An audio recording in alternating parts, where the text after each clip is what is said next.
just take your advice ngithi Blue Nation babukhuzani babunala ngitholele nenhlizweni zeni indawo yokungixolela ngiyaxolisa from the deepest side of my heart.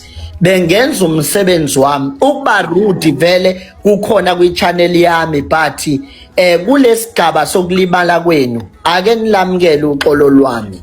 Lokhu ngikusho kusuka ngaphakathi anginibhuqi nje. I'm just telling you ukuthi yes I was doing my job but I can see ukuthi now the weapons are straightly forming out of you now. Let me just say this because I'm not your enemy. I really apologize to all of you.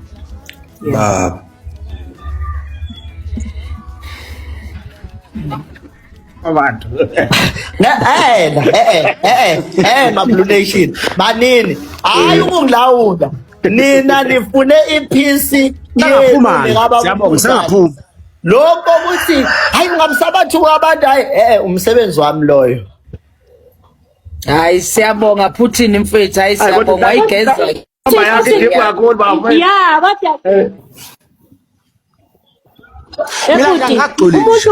umuntu mengabe mkhulu ukuzana mfowethu mkhulu yabona ukuzana mfowethu mkhulu akayenga nje untanga yakho nje akayenga untanga yakho kancane nje sisi ake ngiexplainelelana siswami mhlawumbe uzo understand. Akekho umuntu omncane emhlabeni, wonke umuntu mkhulu nje.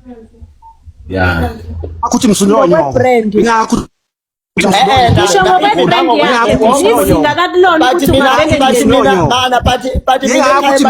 umuntu oneMcLaren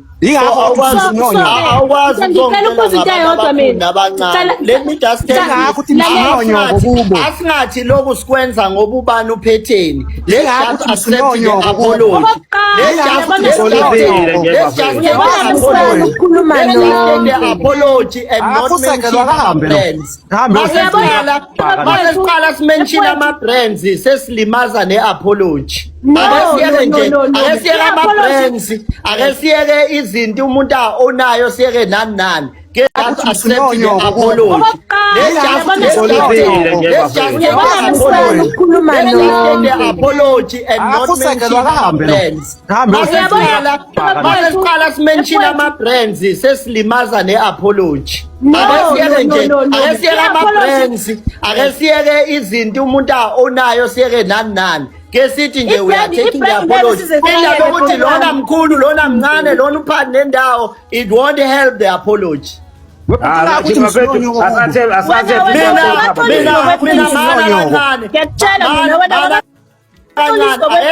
Bona-ke manje ngoba sesidlulile kuyona ngabe khona onenkinga nami personal kunina la kwi-panel asikhohle ukukhuzana nobabunana. Ake sikhulume ngomuntu ola kwi-panel.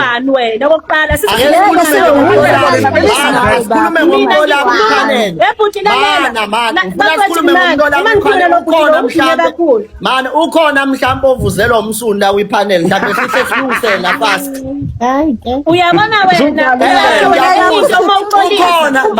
ukhona inovuzelwa umsunda la kwi-panel mhlawumbe silungisela masinya. Asikhohlwe yilaba abanye ngoba sesizile lapho. Uma ngabe uxolisa awulindele uxolo manje ngami wena ngazozama ukuthatha u-crown ngami wena ungayizami leyo msuka yona ngayizami nje leyo nto leyo. Lalela-ke sengenzile mina igxeka nyoka ngeke ngiyenzele mina ngithi igxeka nyoka ngeke ngiyenze. Yabona le nto seshiwo umwane igxeka nyoko-ke nje ngembuzo sithi uyabona bhuti wami umkhehlo wegxeka nyoko ngeke ukwazi ukwenza ngami lokho. Uyabona lalela indaba siyakwazi ukume ngayo into yakho uvume ngayo kodwa thina esitshela yona ngikwenza from my heart. If wena usufuna udumo ngami hayi ungazonya wena ungazodakwa wena. Lalela ngithi mina lo ngicela uzwane sengizile ayithoba phambi kwabantu. Uma ngabe wena sofuna phamisa igqeka nyoka ukuthi ibona athi vuvukele ngeke ukwazi ukwenza la. Tabani ethi umoya Ukwenza la kimi. Sengiyakutshela ukuthi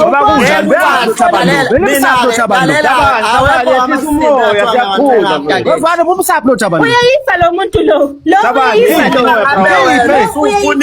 Basho wena uthi sengixabana nawe Putin uyeke ukhuzana ngoba sedlulile lapha. Hey lalela lawe. Lalela lawe namakhosi. Ngiyakukhorektha bhuti. Umuntu osezingeni eliphezulu awuvele nje umthathele phezulu. Siyakukhorektha noma ungahamba. Enza i-research ngomuntu. Ulibheke futhi izinga lomuntu.